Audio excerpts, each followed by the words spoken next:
Hello, I'm Dr. Aruna Moparthi, running Meenakshi Test Tube Baby Center, bus stand Daggara, Gunturlo. Meenakshi Test Tube Baby Center is a place where we speak everything and anything about women's health.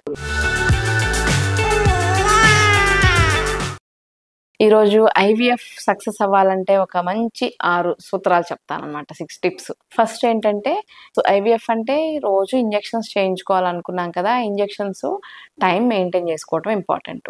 టైంకి కొన్ని antagonist injections అయి ఉంటాయి, అవి ఒక 24 అవర్సే పనిచేస్తాయి అనమాట. So 24 hours తర్వాత ఈ రోజు పొద్దున్నే చేయించుకున్నాము, నెక్స్ట్ డే పొద్దున్నే రావడానికి కుదరలేదు, నైట్ కి ఏదో పని వచ్చింది, నైట్ కి వచ్చారనుకోండి, ఈ యాంటగోనిస్ట్ ఇంజెక్షన్ ఎఫెక్ట్ పోవడం వల్ల ఏమైపోతుందంటే మనకు పెరిగిన ఎగ్స్ అన్ని లుటినైజ్ అయిపోయి రప్చర్ అయిపోయి వేస్ట్ అయిపోతాయి. సో అందుకని ఒక 2-3 అవర్స్ కన్నా ఎక్కువ లేట్ చేయకూడదు. ఇంజెక్షన్స్ చేసేటప్పుడు డైలీ చేయించుకోవాలి. ఇంటికి తీసుకెళ్లి చేయించుకుంటామండి, మాకు రోజు వచ్చేళ్ళటం కష్టం అంటూ ఉంటారు కొంతమంది. మెయిన్ ప్రాబ్లం ఏమొస్తుందంటే కోల్డ్ చైన్. కరెక్ట్ గా కోల్డ్ చైన్ మెయింటైన్ చేసి ఫ్రిడ్జ్ లో నుంచి తీసిన వెంటనే బాడీలోకి వెళ్ళకపోతే ఆ ఇంజెక్షన్ పనిచేయదు. సో పెట్టే ఖర్చు పెడతాము, ఉపయోగపడకుండా పోతుంది అనమాట. సో ఆ ఇంజెక్షన్స్ కరెక్ట్ టైమింగ్ చేయించుకోవాలి, కరెక్ట్ గా హాస్పిటల్లో correct dose cold chain maintain చేస్తూ చేయించుకోవాలి. సెకండ్ ఇంపార్టెంట్ థింగ్ ఏంటంటే మీకు సక్సెస్ అవ్వాలి అంటే మంచి డయట్ తీసుకోవాలి. కొంచెం రోజు ఆహార పదార్థాల్లో కొంచెం ఎక్కువ ఆయిల్స్, ఫ్యాట్స్ ఇవన్నీ అవాయిడ్ చేసేసుకోవాలి. మంచిగా ఆకుకూరలు, విటమిన్ సి ఉండే నిమ్మకాయలు, ఆరెంజెస్, అలాంటి డ్రై ఫ్రూట్స్ లైక్ వాల్నట్స్,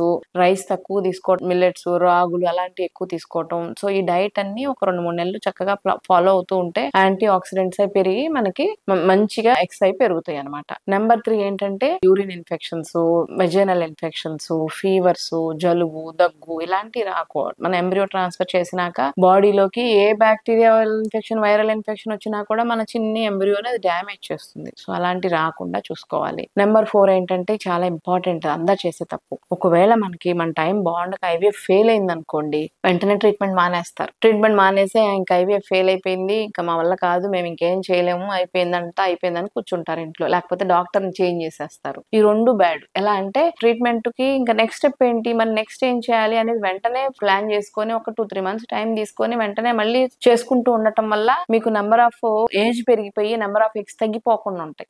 ఇప్పుడు ఈ రోజు ట్రీట్మెంట్ ఆపేసి ఇంకొక 5-6 ఇయర్స్ తర్వాత మళ్ళీ తీసుకోవాలనుకుంటే మన వయసు పెరిగిపోతుంది. వయసు పెరిగిపోవడం వల్ల ఆటోమేటిక్ గా మనకు ఎగ్స్ కెపాసిటీ తగ్గిపోతుంది, నెంబర్ ఆఫ్ ఎగ్స్ తగ్గిపోతాయి. సో అది తప్పు చేయొద్దు. నెంబర్ 2 చాలా ఎక్కువ మంది చేసే తప్పు ఏంటంటే హాస్పిటల్ మార్చేస్తారు. ఫస్ట్ ఐవీఎఫ్ సెంటర్ ని ఎలా సెలెక్ట్ చేసుకోవాలి అనేది నేను ఒక వీడియో కూడా చేశాను ఇంతకు ముందు. మీరు వెళ్ళే ఐవీఎఫ్ సెంటర్ లో సక్సెస్ ఎలా ఉంది, క్లినిషియన్, డాక్టర్ గారు సీనియరా, అక్కడ వాడేది ఎక్విప్మెంట్ ఎలా ఉంటుంది, స్టాండర్డ్స్ ఎలా ఉంటున్నాయి, ఎంబ్రియాలజిస్ట్, ఇవన్నీ ఒకసారి ముందే చూసుకొని ఆ సెంటర్ ని సెలెక్ట్ చేసుకొని చేయించుకోవాలి. చేయించుకున్నాక ఒకవేళ ఫెయిల్ అయింది అనుకోండి, అందరు ఒకలాగా ఉండరు కదా, మనకి ఒక్కొక్కరికి ఒకసారి చేయంగానే వస్తుంది, ఇంకొకసారి రెండోసారి ఫెయిల్ అవుతుంది, ఇంకొకసారి మూడోసారి సక్సెస్ అవుతుంది. అవన్నీ మన ఒంటి తీరుని బట్టి ఉంటుంది. ఒక్కొక్క మనిషికి బాడీ తీరు, దానికి మనకు వచ్చే ఎంబ్రియోస్, మనకు వచ్చే ఊసైట్స్, మన హస్బెండ్ వీర్యం కణాలు, ఎన్ని ఫ్యాక్టర్స్ తోటే ఆధారపడి ఉంటుంది అనమాట. సో ఇప్పుడు డాక్టర్ ని మార్చడం వల్ల మనకు వచ్చే నష్టమే ఎక్కువ లాభం కన్నా కూడా. ఎలా అంటే